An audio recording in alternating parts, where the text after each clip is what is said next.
আসসালামু আলাইকুম। মাজদাল শামস গ্রামে মিসাইল হামলা নিয়ে ইসরায়েল লেবানন বড় যুদ্ধের আশঙ্কা, চলছে তীব্র উত্তেজনা। ইসরায়েলের বিরুদ্ধে সামরিক পদক্ষেপ, হুঁশিয়ারি এরদোয়ানের। ইসরায়েল বলেছে এরদোয়ানের পরিণতি হবে সাদ্দাম হোসেনের মতো। হাওয়াই দ্বীপের মহড়ায় মিনি বিমানবাহী রণতরী ডুবিয়ে দিয়েছে যুক্তরাষ্ট্র। বিডিভিউজ ইনফোটেইনমেন্টে স্বাগত জানাচ্ছি আমি তাসনিম হোসাইন। আজ জানাবো প্রতিরক্ষা সংক্রান্ত গুরুত্বপূর্ণ কিছু খবর। ইসরায়েলের দখলে থাকা গোলান মালভূমির মাজদাল শামস গ্রামের ফুটবল মাঠে মিসাইল হামলায় ১২ শিশু নিহত হওয়ার ঘটনায় তীব্র উত্তেজনা অব্যাহত রয়েছে ইসরায়েল লেবাননের মধ্যে। গোটা লেবাননের চোখ এখন ইসরায়েল কী ধরনের পাল্টা হামলা চালায় সেদিকে। ইসরায়েলের পাল্টা হামলা নিয়ে লেবানিজদের মধ্যে বিরাজ করছে ভীতি ও আতঙ্ক। যুক্তরাষ্ট্রসহ ন্যাটোর অনেক সদস্য দেশ তাদের নাগরিকদের নির্দেশ দিয়েছে অবিলম্বে লেবানন ত্যাগের। শনিবার রাত থেকে রোববার পর্যন্ত ইসরায়েল লেবাননের দক্ষিণে বেকাভিল সহ ১৫টি আবাসিক এলাকায় কয়েক দফা বিমান হামলা চালিয়েছে। এতে নিহত হয়েছে অনেক বেসামরিক লেবানিজ। জবাবে রোববার হিজবুল্লাহ পাল্টা হামলা চালিয়েছে ইসরায়েলের দখলীকৃত মানারা, শাতুল্লাহ সহ বিভিন্ন বসতি এলাকায়। এসব এলাকায় ইসরায়েলের স্থাপিত বিভিন্ন সামরিক স্থাপনায় দফায় দফায় রকেট হামলা চালিয়েছে হিজবুল্লাহ। গোলান মালভূমির মাজদাল শামস গ্রামের একটি ফুটবল মাঠে শনিবার মিসাইল হামলায় নিহত হয় ১২ শিশু ও তরুণ। ইসরায়েলের দাবি এই হামলা চালিয়েছে হিজবুল্লাহ। হিজবুল্লাহকে এজন্য উপযুক্ত পরিণতি বরণ করতে হবে, কারণ তারা রেড লাইন অতিক্রম করেছে। অপরদিকে হিজবুল্লাহ জানায় তাদের মিসাইল প্রতিহত করার লক্ষ্যে ইসরায়েলের ছোড়া একটি অ্যান্টি রকেট মিসাইল বোমা হামলা করেছে মাজদাল শামস গ্রামে। তবে বিশ্লেষকদের মতে যে পক্ষেরই মিসাইল সেখানে হামলা করুক না কেন, এটি হতে পারে একটি ভুল হামলা, কারণ কোনো পক্ষেরই টার্গেট হতে পারে না ফুটবল মাঠে খেলারত শিশুদের হত্যা করা। এই ঘটনা ইসরায়েল লেবানন বড় ধরনের যুদ্ধের দিকে গড়াতে পারে বলে আশঙ্কা করছেন অনেকে। তবে অন্য অনেকের মতে ইসরায়েল লেবানন কোনো পক্ষই এখন বড় যুদ্ধে জড়ানোর পক্ষে নয়। এই ঘটনার পর উচ্চ সতর্কতায় রয়েছে হিজবুল্লাহ। হিজবুল্লাহ রেড লাইন অতিক্রম করেছে বলে ইসরায়েলের প্রতিশোধ হুঁশিয়ারির বিরুদ্ধে পাল্টা প্রতিশোধের হুঁশিয়ারি দিয়েছে ইরান। মাজদাল শামস গ্রামে হামলা নিয়ে উত্তেজনা ছড়িয়ে পড়েছে তুরস্ক ইসরায়েলের মধ্যেও। তুরস্কের প্রেসিডেন্ট রিসেপ তাইপ এরদোয়ান বলেছেন ইসরায়েলের বিরুদ্ধে সামরিক পদক্ষেপ নিতে পারে তুরস্ক, যেমনটি তারা করেছিল নাগোর্নো কারাবাখ এবং লিবিয়ার ক্ষেত্রে। রোববার একে পার্টির এক সম্মেলনে এই হুঁশিয়ারি উচ্চারণ করেন এরদোয়ান, যা প্রচারিত হয়েছে টেলিভিশনে। এরদোয়ানের এই হুমকির পর ইসরায়েলের পররাষ্ট্রমন্ত্রী ইসরায়েল কাটজ রোববার এক এক্স বার্তায় বলেছেন এরদোয়ানের পরিণতি হতে পারে ইরাকের প্রেসিডেন্ট সাদ্দাম হোসেনের মতো। ইসরায়েলে আক্রমণের হুমকি দিয়ে তিনি সাদ্দাম হোসেনের পথে হাঁটছেন। তার মনে রাখা উচিত সাদ্দাম হোসেনের কি পরিণতি হয়েছিল এবং কিভাবে তার শাসনের অবসান হয়েছিল। টাইমস অফ ইসরায়েল সহ ইসরায়েলের বিভিন্ন গণমাধ্যমের খবরে বলা হয়েছে মাজদাল শামস গ্রামে হামলার প্রতিশোধ নেওয়ার জন্য নেতানিয়াহু এবং প্রতিরক্ষা মন্ত্রী গ্যালান্টকে স্বাধীনভাবে সিদ্ধান্ত নেয়ার অধিকার দেওয়া হয়েছে। ইসরায়েলের দিকে সুর কিছুটা চড়া করার পরপরই মাজদাল শামসের হামলার পর ইসরায়েলের প্রতি আবারও সুর নরম করেছেন যুক্তরাষ্ট্রের প্রেসিডেন্ট প্রার্থী কমলা হ্যারিস।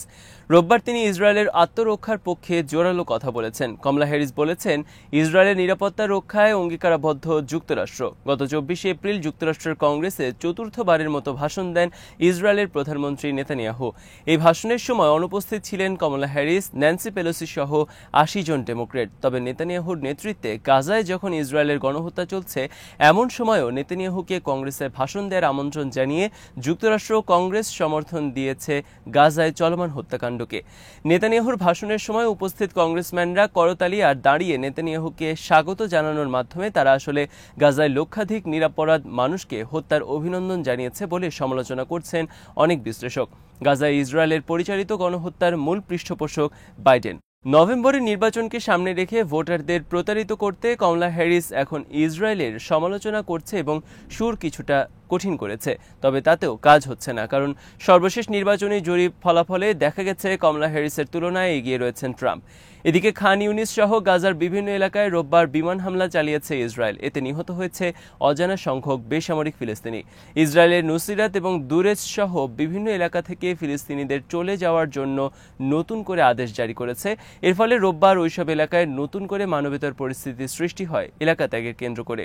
রোববার ইসরায়েলের গ্রেফতার অভিযান চালিয়েছে পশ্চিম তীরের বিভিন্ন এলাকায়। প্যাসিফিক অঞ্চলে হাওয়াই দ্বীপের উত্তরে যুক্তরাষ্ট্রের নেতৃত্বে চলছে বিশ্বের ইতিহাসে সবচেয়ে বড় নৌমহড়া। মহড়ায় শত শত রণতরীর সাথে প্রথমবারের মতো অংশ নিয়েছে যুক্তরাষ্ট্রের দূরপাল্লার বা কৌশলগত বোমারু বিমান B-2 স্পিরিট।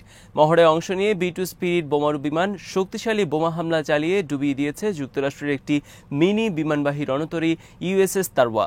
USS তারওয়া একটি অ্যাম্ফিবিয়াস অ্যাসল্ট শিপ। এর দৈর্ঘ্য 820 ফিট এবং ডিসপ্লেসমেন্ট ক্ষমতা 39,000 টন। এটি একটি মিনি বিমানবাহী রণতরী। সম্প্রতি এই মিনি বিমানবাহী রণতরী অবসরে পাঠায় যুক্তরাষ্ট্র। এরপর 19 জুলাই মহড়ায় বিমান হামলা চালিয়ে প্রশান্ত মহাসাগরে ডুবিয়ে দেওয়া হলো রণতরীটি। যুক্তরাষ্ট্র আর্মি বলেছে B-2 স্পিরিট থেকে কম মূল্যের গাইডেড বোমা হামলা চালিয়ে বড় রণতরী ডুবিয়ে দেওয়ার সফল পরীক্ষা চালিয়েছে তারা 19 জুলাই।